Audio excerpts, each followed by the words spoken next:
토기장의 손이라는 제목으로 우리가 말씀을 한번 생각해 보겠습니다. 루게릭 병에 대해서 아시지요? 그 병이 어떻게 생겨났는지도 아마 들어보셨을 겁니다. 자, 이 루게릭이라는 병은 실제 사람 이름을 따서 그렇게 지었습니다. 헨리 루이스 루게릭이라는 메이저리그 선수입니다. 그래서 이분은 1903년에 출생하셨고 1941년도에 이렇게 별세를 37세의 나이로 별세하셨습니다. 그래서 이분은 메이저리그에서 굉장히 칭송을 받는 그런 사람입니다. 그래서 그가 했던 어떤 일들 중에 보면 뉴욕 양키스에서 이렇게 운동을 하면서 2130경기 연속 출전이라는 기록을 세웠습니다. 그래서 이 루게릭이 세웠던 이 기록을 그가 은퇴한 지 56년 동안 깨지지 않았습니다. 기록이. 그리고 56년이 지난 다음에 이 기록이 깨졌는데요. 실제로 이분은 그냥 운동을 계속 하는데 별로 지장이 없던 사람입니다. 그러다 갑자기 1939년도에 운동을 하고 있는 그 와중에 척추 운동신경세포가 파괴돼서 근육이 힘을 잃어버리는 그런 질병을 앓게 됩니다. 그래서 근위축성 척색 경화증, 이게 원래 루게릭의 이름입니다.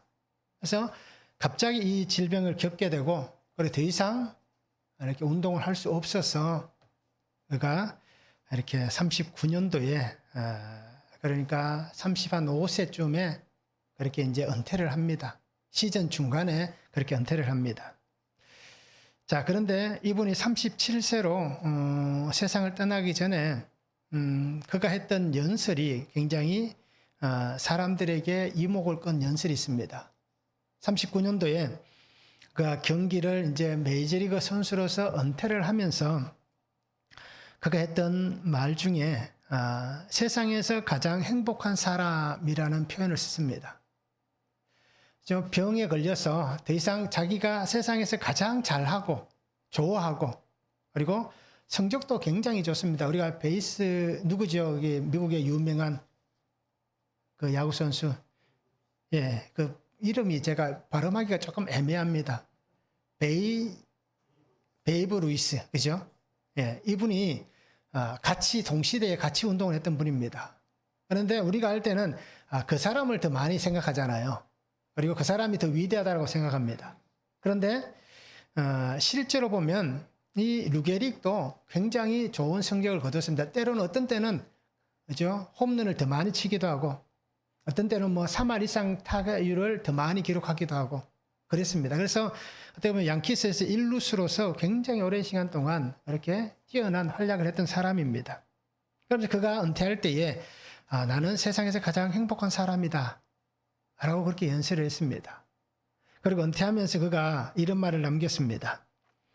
절망하거나 내가 처한 현실에 대해 부정적으로 생각하지 않을 것이다. 가능한 한 오랫동안 버텨낼 것이다. 차후에 죽음이 다가와도 묵묵히 받아들일 것이며 더 나은 상황이 올 것이라는 희망도 품을 것이다. 그게 우리가 할 수 있는 전부다 라고 그가 인터뷰를 남겼습니다. 그러니까 이 질병에 대해서 어떻게 얘기합니까? 나는 끝까지 버티겠다.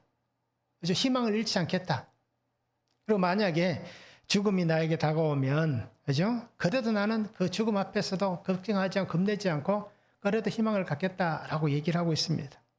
그러면서 내가 할 수 있는 것, 우리가 할 수 있는 것은 이 고난 앞에서 희망을 품고 사는 것이다. 라고 얘기를 하고 있습니다. 자, 일반 사람 같으면 어떨까요? 저 같아도 그럴 거예요. 그죠? 굉장히 성공하고 있잖아요. 메이저리그에서 그죠? 10몇 년 동안 뛰면서 그죠? 주전 일루수로서 수없이 많은 연봉을 받으면서 그렇게 성공하고 있는데 만약에 이 질병이 생긴다면 어떻게 할까요? 그죠? 난리가 날 거죠. 그죠? 왜 나에게 이런 질병이 생겼냐고. 그죠? 아마 통곡을 할 거예요. 그리고 하나님을 아마 굉장히 원망할 거예요. 그런데 이분이 정말 하나님을 믿었는지 안 믿었는지 알 수는 없지만, 그죠? 그가 하는 얘기가 어떻게 보면 일반적이지 않는 상식적이지 않는 그런 말을 하고 있습니다. 그런데 오늘 우리는 하나님을 믿는 사람이잖아요. 그러면 우리가 하나님을 믿으면서 우리가 살아가는 삶에 이런 고난이 오고 힘든 일이 생겨나고 아픔이 생기면, 염려가 걱정과 근심이 생기면, 그렇죠? 우리도 믿음 안에서 소망을 가지고 살아가야 됩니다. 나의 소망이신, 나의 희망이신 예수 그리스도가 계시기에 그 예수님을 붙잡고 우리가 믿음 안에 그렇게 살아갈 수 있는 삶이 되면 좋겠습니다. 그래서 믿음은, 그죠? 소망하는 겁니다. 믿음은 또 인정하는 겁니다. 그렇게 믿음으로 우리가 하나님만 바라보고 의지할 수 있는 그런 삶이 되면 좋겠습니다. 자, 오늘 말씀 한번 보시기 바랍니다. 예레미야에게 하나님께서 말씀합니다. 너는 일어나 토기장의 집으로 내려가라. 내 말을 내게 전하겠다. 들려주겠다라고 말씀합니다. 그래서 하나님은 진흙이 토기장의 손에 있듯이 너희가 내 손에 있다라고 말씀합니다. 그러면서 하나님은 이렇게 말씀합니다. 각기 악한 길에서 돌이키며 길과 행위를 아름답게 하라. 그렇게 오늘 성경에 말씀을 하고 있습니다. 자, 첫 번째는 진흙 같은 나의 분수를 깨달아야 합니다. 1절에서 4절입니다. 여호와께로부터 예레미야에게 임한 말씀에 이르시되 너는 일어나 토기장의 집으로 내려가라. 내가 거기에서 내 말을 내게 들려주리라. 내가 토기장의 집으로 내려가서 본즉 그가 농로로 일을 하는데 진흙으로 만든 그릇이 토기장의 손에서 터지매 그가 그것으로 자기 의견에 좋은 대로 다른 그릇을 만들더라 라고 말씀합니다. 자, 하나님께서 예레미야에게 하시는 말씀입니다. 토기장의 집으로 내려가라. 그렇게 말씀하고 있습니다. 자, 하나님께서 그곳에 가면 그 토기장의 집에서 내게 들려줄 말이 있다. 그렇게 분명히 말씀해 주시고 있습니다. 자, 토기장에는 우리가 잘 압니다. 어떤 진흙, 진흙이라고 표현하겠습니다. 진흙을 가지고 도자기를 제작하는 사람을 토기장이다라고 얘기를 합니다. 그래서 이 토기장이라는 히브리어는 야짜르라는 단어를 쓰는데요. 뭔가를 만들다, 계획하다, 또는 창조하다, 또는 주조하다라는 뜻입니다. 그리고 또 이 표현을 상징적으로 이렇게 표현합니다. 결정하다. 그렇게 이 단어의 뜻을 두고 있습니다. 자, 그러면 예레미야에게 하나님께서 이 토기장의 집에서 되어진 일들을 보게 하시는 거예요. 토기장이 하는 일은 무엇입니까? 오늘 성경에도 나옵니다. 농로를 가지고, 그죠? 그렇게 일을 하고 있다라고 얘기합니다.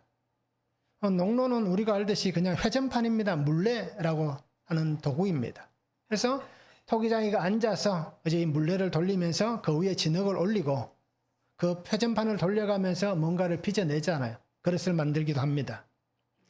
자, 토기장이는 자기가 원하는 대로 그릇을 만듭니다. 이번에는 이 진흙을 가지고 내가 어떤 그릇을 만들겠다라는 계획을 가지고 진흙을 만들어갑니다. 그래서 자기가 할 수 있는 최선을 다해서 그 물레를 돌리면서 일을 합니다. 그런데 그릇을 만들었습니다. 내 마음에 들지 않는다 하면 어떻게 될까요? 오늘 성경에서는 터지매라는 단어를 씁니다. 토기장이에서 손에서 터지매라고 얘기합니다. 개역 한글에는 파상하매라고 되어 있습니다. 그리고 표준 세번역에는 잘 되지 않으면이라고 해석하고 있습니다. 그래서 결국 토기장이가 물레를 돌려가면서 진흙을 계속해서 만지고 빚어가는데, 근데 그것이 내가 원하는 대로 잘 만들어지지 않으면, 그죠? 이 진흙을 어떻게 할까요? 그래도 만들었으니까, 그죠? 그냥 두자라고 얘기할까요? 아니면 그 진흙을 다시 뭉개고, 그죠? 다시 빚을까요?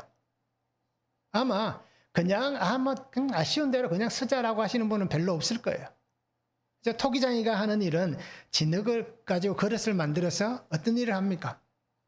자신의 생계를 위해서 그릇을 만들잖아요. 그런데 사용하기도 불편하고 볼품없는 그릇을 만들면 과연 그것이 상품성이 있는가라는 것입니다. 자, 우리가 이 토기는 어떻습니까? 가마에 굽잖아요.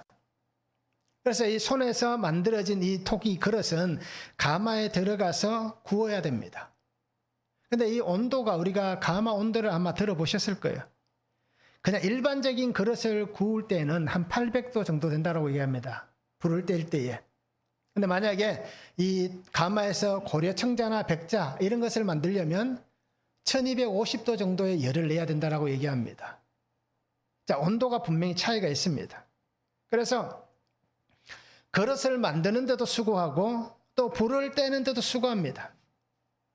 그래서 우리가 가끔씩 TV에 보면 옹기를 제작하시는 그 장인들이, 그죠? 그 가마에서 그릇을 꺼내잖아요. 그리고는 쭉 세워둡니다. 그리고는 지나가면서 옹기를 들어보고 이렇게 하잖아요. 그러다가 어떻게 합니까? 마음에 안 드는 걸 망치로 깨버리잖아요. 그리고 괜찮은 것을 옮겨두고. 그러면 그것을 지켜보는 우리 마음은 어떻습니까? 그냥 깨지 말고 나눠주지 라는 그런 마음을 갖잖아요. 왜요? 우리는 쓰는데 아무 지장이 없으니까. 근데 장인들은 어떻습니까? 자신의 눈에 옳지 않으면, 마음에 들지 않으면, 그죠? 시간을 들이고 또는 어떤 희생을 해도, 그죠? 과감하게 그것을 깨트려 버립니다. 자, 오늘 말씀도 바로 그런 것을 얘기합니다. 토기장이가 자신의 손에 있는 이 그릇, 내가 수고하고 땀을 흘리고 시간을 공을 들여서 만들었지만 내 마음에 들지 않으면 그릇을 다시 빚는다라는 것입니다. 이것을 오늘 하나님께서 유다 백성들에게 말씀하기 위해서 예레미야에게 토기장의 집으로 내려가라 라고 말씀하고 있습니다. 자, 진흙은 요구사항이 있을까요? 우리는 아마 요구할 거예요. 내가 진흙이라면 하나님, 토기장이신 하나님에게 요구할 거예요. 하나님, 나는 좀 이렇게 만들어줬으면 좋겠습니다. 지난주에 우리가 설계도 얘기를 잠깐 드렸잖아요.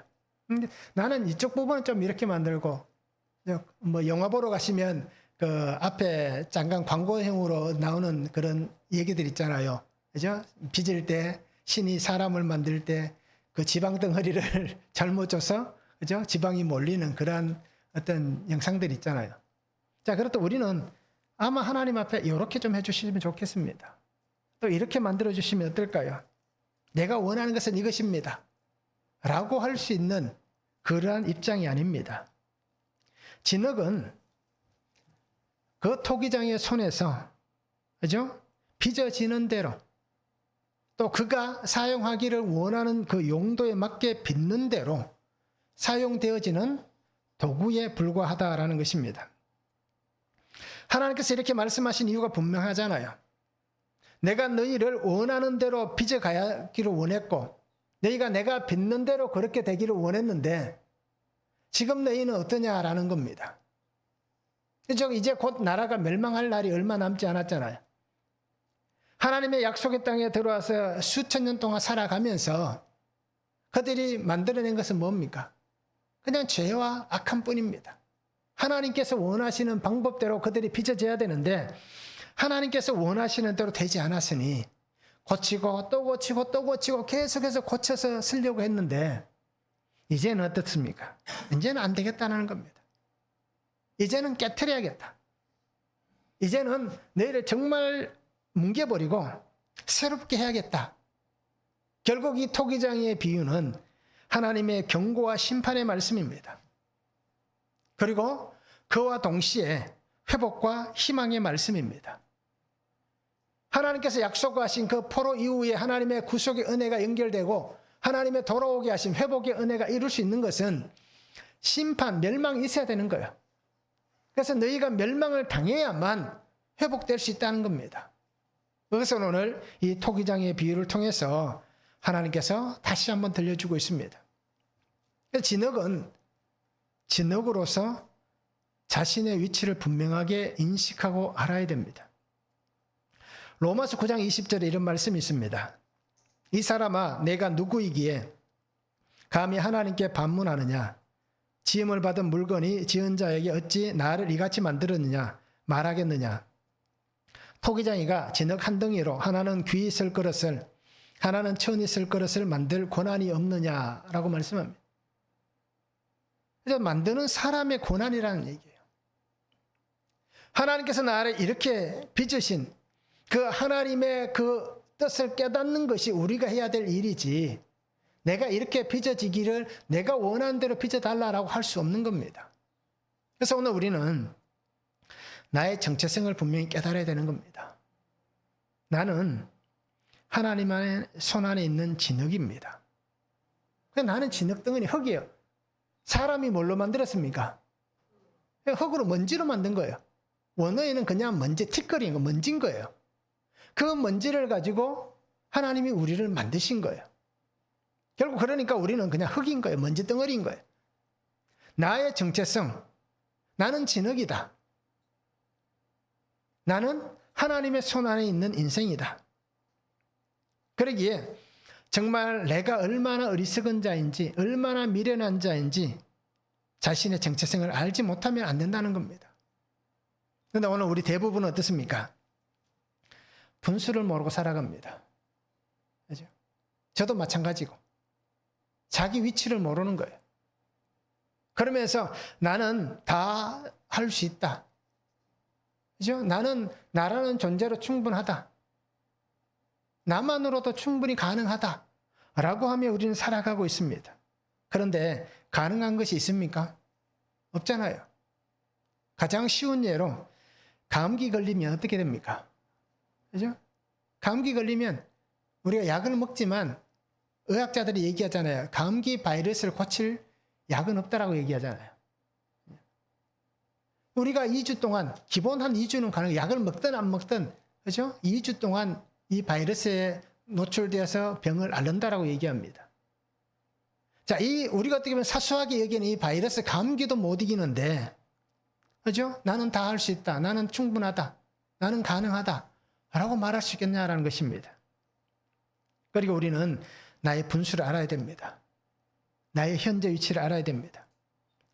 그래서 내가 늘 말씀을 보아야만, 그죠? 말씀을 깨닫고 보아야만 내 위치를 아는 거예요. 오늘도 우리가 말씀을 묵상해야만, 내가 지금 어디쯤에 있다는 걸 알 수 있는 거예요. 내가 사는 삶의 자리가 어디다. 하나님 앞에서 나는 어떤 존재다. 라는 것을 우리가 분명히 알 수가 있는 것입니다. 그러기에 매일 묵상하고 큐티하라는 이유가 여기에 있습니다. 어떻게든 우리는 하루에 한 끼 이상 밥은 먹잖아요. 살려고 먹잖아요. 저도 살려고 꼬박꼬박 먹습니다. 자, 그런데 살려고 먹으면서 정작 중요한 우리의 영을 죽인다면 말이 되겠습니까? 그러니까 우리가 매일 말씀을 묵상해야만 그 말씀 안에서 하나님께서 주시는 은혜를 깨닫고, 그죠? 구속사의 은혜를 볼 수 있고, 들을 수 있고, 그리고 주님과 함께 살아갈 수가 있는 것입니다. 그래서 말씀을 우리가 늘 묵상할 수 있는 그런 삶이 되면 좋겠습니다. 한번 적용해 보시기 바랍니다. 날마다 말씀 앞에서 진흙과 같은 나의 모습을 깨닫고 있습니까? 어떻습니까? 내가 진흙이다라는 것을 깨닫고 있는지 한번 적용해 보시기 바랍니다. 혹시 나는 스스로가 그릇이 되겠다며 열심을 내는 일들은 무엇입니까? 나는 그릇이야. 나는 그릇이 될 수 있어. 나는 나 혼자도 충분해. 그죠? 라고 얘기하면서 내가 하는 일들, 열심들 있잖아요. 내가 이것만 하면 나는 충분히 나도 나 혼자서 스스로가 그릇이 될 수 있다. 라고 얘기하는 그런 일들은 무엇이 있는지 우리가 한번 묵상하시면서 한번 적용해 보시기 바랍니다. 두 번째는 하나님의 손 안에 있는 인생임을 믿어야 됩니다. 5절에서 10절입니다. 그때 여호와의 말씀이 내게 임하니라 이르시되 여호와의 말씀이니라 이스라엘 족속아 이 토기장이가 하는 것 같이 내가 능히 너희에게 행하지 못하겠느냐. 이스라엘 족속아 진흙이 토기장이의 손에 있음 같이 너희가 내 손에 있느니라. 내가 어느 민족이나 국가를 뽑거나 부수거나 멸하려 할 때에 만일 내가 말한 그 민족이 그의 악에서 돌이키면 내가 그에게 내리기로 생각하였던 재앙에 대하여 뜻을 돌이키겠고 내가 어느 민족이나 국가를 건설하거나 심으려 할 때에 만일 그들이 나 보기에 악한 것을 행하여 내 목소리를 청종하지 아니하면 내가 그에게 유익하게 하리라고 한 복에 대하여 뜻을 돌이키리라 라고 말씀합니다. 자, 하나님은 예레미야에게 토기장이가 하는 것 같이 내가 능히 하지 못하겠느냐라고 얘기합니다. 그죠? 토기장이가 진흙을 자기 마음대로 하듯이 내가 하실 수 없냐라고 얘기하는 것입니다. 진흙이 토기장의 손에 있습니다. 그렇듯 너희는 내 손에 있다라고 얘기합니다. 그래서 하나님께서 이렇게 설명하시잖아요. 민족이나 국가를 멸망시키는 것도 다시 회복시키는 것도 내가 다 할 수 있다. 만약에 그 악에서 돌이키면 다시 뜻을 돌이키겠다. 근데 만약에 새롭게 세우는 민족이라도 나의 목소리를 청종하지 아니하면 복을 내린다 했지만 그러나 나는 뜻을 돌이키겠다. 그래서 다르게 얘기하면 그렇잖아요. 하나님께서 복을 줄 수도 있고 저주할 수도 있는 겁니다. 심판하실 수도 있는 겁니다. 영원한 것은 없습니다. 하나님께서 너에게 복을 주겠다 하셨는데 그 복이 나에게 영원할 것이다 할 수 없는 거예요. 또 하나님이 나를 심판하시지만 그 심판이 영원할 수도 없는 거예요. 왜요? 오늘 말씀같이 우리가 하나님의 목소리를 듣고 말씀을 통해서 하나님께 돌아서기만 하면 하나님은 그 뜻을 돌이키겠다라고 그렇게 약속을 또 하고 계시잖아요. 그래서 하나님께서 원하시는 것은 무엇입니까? 오늘 우리에게 원하는 것도 마찬가지고 오늘 성경에 나와 있는 유다 백성들에게 하나님 무엇을 원하십니까? 다른 게 없습니다. 하나님의 말씀을 듣는 겁니다. 하나님의 소리에 귀를 기울이는 겁니다. 하나님의 목소리를 청종하는 것입니다. 이것만 하나님이 원하시는 거예요. 너희가 내 목소리를 들었으면 좋겠다. 너희가 내 말을 들었으면 좋겠다. 세상의 소리가 아니라 나의 말을 듣고 나의 말대로 살았으면 좋겠다라고 그렇게 하나님 말씀하고 있는 겁니다.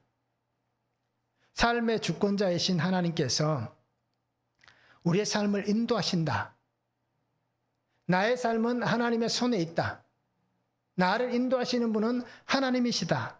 라는 것을 인정할 수 있어야 되는 겁니다. 그것을 인정하고 하나님의 뜻을 따라 사는 그런 유다 백성들, 그런 오늘 내가 되기를 하나님은 원하시는 것입니다. 그래서 오늘 토기장이가 하는 대로 내가 할 수 있다. 그러니 하나님은 빚어지는 대로, 하나님의 손이 빚어지는 대로 하나님의 뜻에 순응하기를 원하시는 거예요. 그리고는 하나님께서 나를 이렇게 빚으셨으니 내가 하나님의 이 빚음대로 하나님의 은혜를 따라서 하나님의 말씀의 그 목적과 그 뜻을 따라서 내가 기뻐하며 살아가는 것, 나의 삶이 하나님의 기쁨을 누리며 살아가는 것, 그것을 하나님께서 원하고 있는 것입니다. 그리고 오늘 우리는 지금 하고 있는 모든 삶의 방법에서 돌아서야 됩니다. 하나님 안에 살아가고 있다면 돌아서면 안 되겠죠. 그렇죠? 잘 가고 있는데 돌아서면 안 되는 겁니다. 그런데 아마 저도 마찬가지고 대부분 99.9999%는 그렇죠? 하나님이 원하시지 않는 모습대로 살아가고 있는 거예요. 그러면 돌아서야 되는 거예요. 하나님께서 내게 보여주셨던 이 생명의 길, 그렇죠? 이 생명의 길에서 벗어나 있다면, 생명의 길이 아닌 잘못된 길, 사망의 길을 걸어가고 있다면 그 삶의 길을 다시 돌아서야 되는 것입니다. 내가 거짓된 삶을 살고 있다면, 헛된 우상에 사로잡혀 살아가고 있다면 돌아서서 하나님을 경배하는 것, 그런 삶을 살아야 되는 겁니다. 하나님의 말씀, 하나님의 목소리를 청종하는 그 삶이 되기를 분명히 원하고 계십니다. 그러기에 하나님 앞으로 돌아갈 수 있기를 원합니다. 이것을 우리는 회개라고 얘기하잖아요. 회개는 그냥 우리가 매일 해야 되는 겁니다. 그렇죠? 우리 몸에 묻어있는 죄가 얼마나, 찌꺼기가 얼마나 많습니까? 아침에 일어나도 그저 밖에서 아무 일도 안 했지만 아침에 일어나서 어떻게 합니까? 샤워하시잖아요. 세수하시잖아요. 왜요? 그래도 지저분한 것이 묻어있다고 생각하니까. 똑같은 겁니다. 우리가 사는 삶은 내가 하나님 앞에서 오늘 하루 살아도 죄를 짓지 않았다라고 얘기할 수가 없는 겁니다. 왜요? 우리는 지나간 시간을 인식하지 못할 수도 있습니다. 그 하루 24시간 동안 우리의 사는 삶이 정말 하나님의 말씀만 붙잡고 살아간다 하더라도 우리는 순간순간 놓치잖아요. 그러니 우리가 죄의 악함이 생겨날 수밖에 없고 찌꺼기가 묻어있을 수밖에 없다는 겁니다. 그래서 우리는 나를 살리시고 나를 살게 하시고 나를 살려주시는 분은 오직 하나님뿐이시다. 라는 것을 믿을 수 있기를 원합니다. 그래서 우리는 오늘 죄의 악함에서 돌아설 수 있기를 원합니다. 그래서 나를 새롭게 하시는 하나님의 은혜를 입고 그렇게 살아갈 수 있기를 원합니다. 사도행전 3장 19절에 보면 이렇게 말씀합니다. 그러므로 너희가 회개하고 돌이켜 너희 죄 없이 함을 받으라. 이같이 하면 새롭게 되는 날이 주 앞으로부터 이를 것이요 라고 말씀합니다. 회개하고 우리가 돌이켜 죄 없음을 받으라. 죄 없이 함을 받으면 그죠? 새롭게 되는 날이 주님 앞으로부터 오늘 내게 이를 것이다. 즉 성령 안에서 새 사람이 된다. 거듭난 사람이 된다라고 말씀을 하고 있는 것입니다. 우리는 하나님의 만드신 세상에서 살아갑니다. 그리고 하나님이 나를 만드셨습니다. 그러기에 나를 보내시고 나를 살게 하시는 분이 하나님이시다 라는 것을 우리가 인정하고 그 믿음 안에서 아버지의 뜻을 온전히 이루어갈 수 있는 그런 삶이 되면 참 좋겠습니다. 시편 62편 7절에도 이렇게 말씀합니다. 나의 구원과 영광이 하나님께 있음이요 내 힘의 반석과 피난처도 하나님께 있도다. 그래서 우리의 믿음은 하나님을 인정하는 것입니다. 믿음은 다른 게 아닙니다.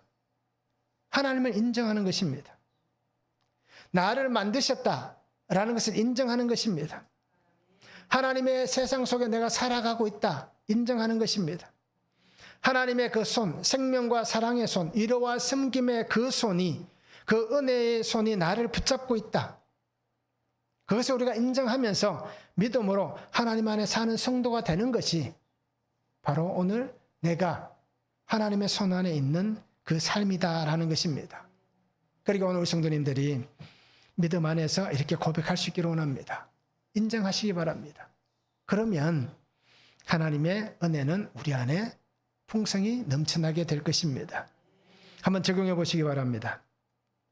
하나님의 손, 나를 붙잡으신 손의 사랑과 은혜를 인정하고 그것을 인정하면서 내가 믿음으로 고백하고 있는지 한번 적용해 보시기 바랍니다. 또 하나 우리가 적용해 볼 것은 왜 우리는 하나님의 손을 벗어나려고 할까요? 나는 왜 하나님의 손을 벗어나려고 하고 있습니까? 왜 그렇습니까? 왜 그런지 한번 적용해 보시기 바랍니다. 내가 왜 하나님의 손을 벗어나려고 하고 있는지, 그리고 정말 내가 그렇게 벗어나고 있는 이유가 있을 거예요. 그러면 하나님은 과연 나에게 어떤 순종을 원하시는지, 하나님이 원하시는 순종은 무엇인지 우리가 한번 적용해 보시면 참 좋겠습니다. 자, 세 번째는 우리의 길과 행위를 아름답게 해야 합니다. 11절과 12절입니다. 그러므로 이제 너는 유다 사람들과 예루살렘 주민들에게 말하여 이르기를 여호와의 말씀에 보라 내가 너희에게 재앙을 내리며 계책을 세워 너희를 치려 하노니 너희는 각기 악한 길에서 돌이키며 너희의 길과 행위를 아름답게 하라. 그러나 그들이 말하기를 이는 헛되니 우리는 우리의 계획대로 행하며 우리는 각기 악한 마음이 완악한 대로 행하리라 라고 말씀하고 있습니다. 자, 하나님께서 유다 백성들에게 원하신 것은 무엇입니까? 말씀을 듣는 것이었잖아요. 그리고 오늘 11절에서도 말씀하잖아요. 삶의 악한 길에서 돌이키라. 너희의 길과 행위를 아름답게 하라 라고 말씀하고 있습니다. 결국 이 말씀은 바로 그겁니다. 잘못하고 있다면, 잘못된 것을 알았다면 모르면 어쩔 수 없습니다. 그죠? 모르면 어떻게 해야 됩니까? 알 수 있도록 은혜를 구하는 것입니다. 구속의 은혜를 구하지 않으면, 구속사의 말씀이 들리지 않으면 내가 잘못하고 있는지 깨닫지도 못합니다. 그래서 잘못하고 있다면, 그것을 알았다면 돌이키는 것이지만 만약에 그것이 아직까지 깨달아지지 않는다면 깨달을 수 있도록, 구속사의 말씀이 들려지도록 우리가 기도할 수 있기를 원합니다. 그래서 주의 은혜 안에서 나의 길과 행위를, 나의 삶을 정상적인 삶이 되게 하시기 바랍니다. 내가 예수 믿는 사람으로서, 그리스도를 믿는 사람으로서 정상적인 삶이 되게 하시기 바랍니다. 가장 기본은 뭡니까? 정상적인 삶. 거짓말하지 않는 겁니다. 그죠? 아마 이게 가장 기본적일 거예요. 예수 믿는 사람은 진실돼야 되는 거예요. 왜? 하나님이 정직하시고 진실하시잖아요. 그럼 예수 믿는 내가 가장 기본적으로 해야 될 것, 거짓말을 안 하는 겁니다. 그래서 제가 지난주에 말씀드렸듯이 요즘 큐티하고 적용할 때 가장 요즘 제가 많이 한 게 뭐라고 얘기했습니까? 거짓말하지 않겠습니다 라고 했습니다. 그래서 우리가 이렇게 정직하게 살아가는 겁니다. 근데 오늘 성경에 유다 백성들은 뭐라고 얘기합니까? 너희 길을 정상적으로 해라 라고 얘기할 때 그들은 뭐라고 얘기합니까? 하나님의 말씀은 헛되다라고 얘기합니다. 헛되다. 이제 우리는 우리의 계획대로 할 것이다. 우리가 그냥 완악한 대로, 그죠? 바로가 마음을 완악하게 했던, 강팍하게 했던 것과 같이 나는 그냥 완악한 대로 그렇게 마음먹은 대로 살겠다. 그렇게 얘기를 하고 있습니다. 그런데 오늘 성경은 우리에게 분명히 얘기하잖아요. 심판하십니다. 경고하십니다. 그런데도 개의치 않다라고 얘기하는 거예요. 역대하 25장 16절에 보면 선지자가 아직 그에게 말할 때에 왕이 그에게 이르되 우리가 너를 왕의 모사로 삼았느냐 그치라 어찌하여 맞으려 하느냐 하니 선지자가 그치며 이르되 왕이 이 일을 행하고 나의 경고를 듣지 아니하니 하나님이 왕을 멸하시기로 작정하신 줄 아노라. 자, 아마시아 왕 때 얘기입니다. 선지자의 이름은 없습니다. 하나님께서 이 아마시아 왕에게 선지자를 보내서 그의 삶을 어떻게 합니까? 고치라고 얘기하는 거예요. 길과 행위를 아름답게 하라, 바르게 하라 라고 얘기하고 있습니다. 그런데 왕은 뭐라고 얘기합니까? 듣기 싫은 거예요. 내가 왕인데. 바로 그와 똑같습니다. 유다 백성들이 내가 그냥 사는데 왜? 하나님 말씀 헛되다, 거짓말이다. 그 말 우리가 믿을 수 없다라고 얘기하는 거예요. 그러니 내 마음대로 살겠다. 내가 지금까지 살아온 대로 그냥 살 테니까 제발 좀 귀찮게 하지 말라라고 얘기하고 있는 거예요. 나의 마음과 삶의 모습은 어떻습니까? 혹시 우리가 유다 사람들 같지는 않습니까? 내가 지금까지 살아온 삶대로 속된 말로 내 쪼대로 살아왔는데 그냥 내 쪼대로 살겠습니다 라고 혹시 얘기하고 있지는 않습니까? 그렇죠? 하고 싶은 대로 마음먹은 대로 그렇게 내가 살아가고 있지는 않습니까? 왜 하나님의 말씀을 듣기 싫어합니까? 왜 그럴까요? 왜 말씀대로 순종하지 못합니까? 순종하는 것을 싫어할까요? 이유가 있을 겁니다. 본인에게 한번 물어보시기 바랍니다. 내가 왜 하나님의 말씀을 듣기 싫어하고, 그죠? 내가 왜 하나님의 말씀에 순종하기를 싫어하는지 본인에게 한번 물어보시기 바랍니다. 이유는 아주 간단합니다. 하나님의 말씀보다 내가 살아가고 내 세상이 더 우선이기 때문입니다. 그렇잖아요. 하나님의 말씀보다 세상의 방법들, 가치들이 더 우선이기 때문입니다. 보이지 않는 하나님의 말씀보다 내 옆에 있는 사람의 달콤한 속삭임이 더 좋기 때문입니다. 그러니 하나님의 말씀을 듣기 싫고 하나님의 말씀대로 순종하는 것을 싫어합니다. 그거는 누구나 다 똑같아요. 목사라고 다를 게 없습니다. 교회 직분자라고 다를 게 없습니다. 다 똑같습니다. 내 눈에 보이는 대로, 내 옆에 있는 대로, 그죠? 내가 하고 싶은 대로 그렇게 살아가는 것을 더 좋아합니다. 그러니 하나님 말씀 뭐라고 얘기합니까? 돌아서라고 얘기하잖아요. 그건 가면 죽는다라고 얘기하기 때문에 그냥 듣기 싫은 거예요. 우리가 자녀 때 한번 경험을 생각해 보시기 바랍니다. 부모님들이 아무리 좋은 얘기해도 뭐라고 얘기했습니까? 그냥 다 잔소리라고 얘기했잖아요. 듣기 싫은 소리로 얘기했잖아요. 근데 살아보니 어떻습니까? 그 말이 다 맞잖아요. 왜요? 부모들은 자신의 삶의 경험에서 얘기했잖아요. 그래 아직 경험해보지 못한 자식들은 그것이 듣기 싫은 거예요. 똑같은 겁니다. 끊임없이 돌아오라, 바르게 해야 한다, 고쳐야 한다. 그렇게 말씀을 하시지만 오늘 그럼에도 나는 완악한 삶을 살고 싶습니다. 그냥 나는 그대로 이렇게 살다가 멸망하도 상관없습니다. 그것만큼 하나님의 이름을 욕되게 하는 게 없습니다. 그냥 내 살다가 살 뜻대로 그냥 죽을게요 라고 하는 것, 그죠? 성령을 회방하는 죄와 똑같은 겁니다. 왜요? 창조주이시고 구원자이신 하나님을 무시하는 거잖아요. 그리고 우리 성도님들이 기회는 자주 오지 않습니다. 지나간 기회는 기회가 아닙니다. 그럼 우리가 오늘 말씀을 생각하시면서 지금 힘들고 아플 수 있는 거예요. 하나님의 말씀 안에서 길과 행위를 아름답게 하려면 지금 내가 힘들 수 있고 내가 아플 수 있는 거예요. 상처를 도려내야 되고, 그죠? 때를 밀어내려면 때밀이를 가지고 박박 밀어야 되면 그죠? 피부에 상처가 생길 수도 있는 거예요. 생각지도 못했던 예수님의 그 비유 말씀 같이 천국에 가려면 한쪽 눈을 뺄 수도 있고 한쪽 다리를 자를 수도 있는 그러한 고통이 있을 수도 있는 거예요. 자, 그럼에도 우리는 어떻게 됩니까? 이 시간을 이겨내야 되는 겁니다.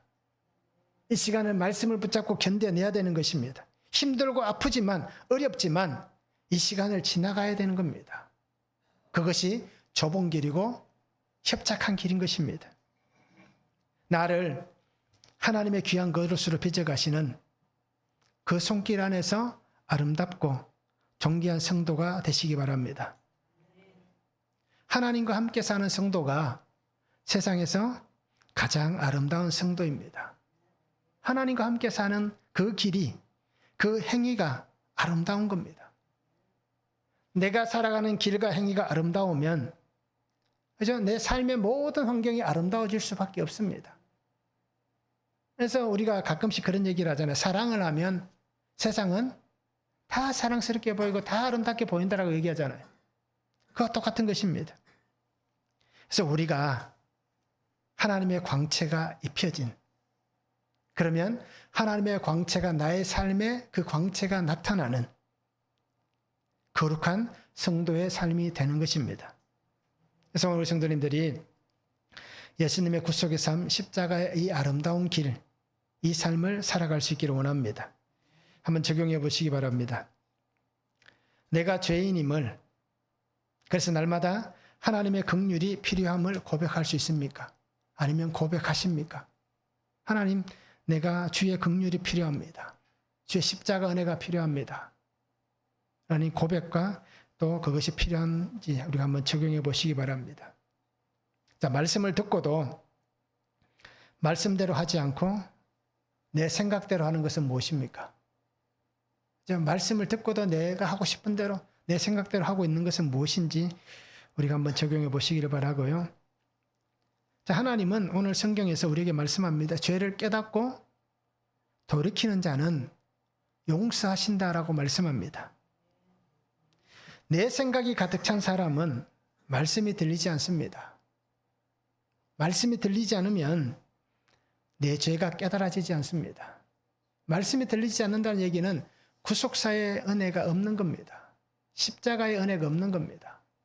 그래서 오늘 우리 성도님들이 내 마음대로 완악함으로 살지 말고 예수님의 손 안에서, 하나님 안에서 우리의 이 삶의 길을 하나님께 맡기고 하나님이 나를 만들어 가시는 대로, 나를 인도하시는 대로 그 말씀 안에 순종하며 살아갈 수 있는 그 복된 삶이 될 수 있기를 주님의 이름으로 축원합니다. 기도합니다.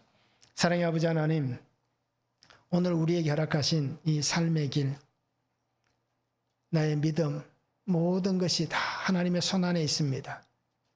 그러게 아버지 하나님, 하나님께서 우리의 인생을 독수리 날개로 업으셔서 늘 우리를 하나님의 뜻 안으로 인도하시고 그 삶의 길을 하나님의 역사심 가운데 두고 있습니다. 그러하기에 하나님, 우리가 주의 은혜를 잃지 않게 하시고 나를 사랑하시고 나와 함께 하시고 내게 생명 주셔서 이 십자가 구속의 길을 걸어가며 길과 행위를 아름답게 하라고 말씀하시는 이 은혜와 능력 안에 살아가는 귀한 성도의 삶이 되도록 아버지 하나님 축복하여 주시옵소서. 감사를 드리며 예수 그리스도 이름으로 기도하옵나이다. 아멘.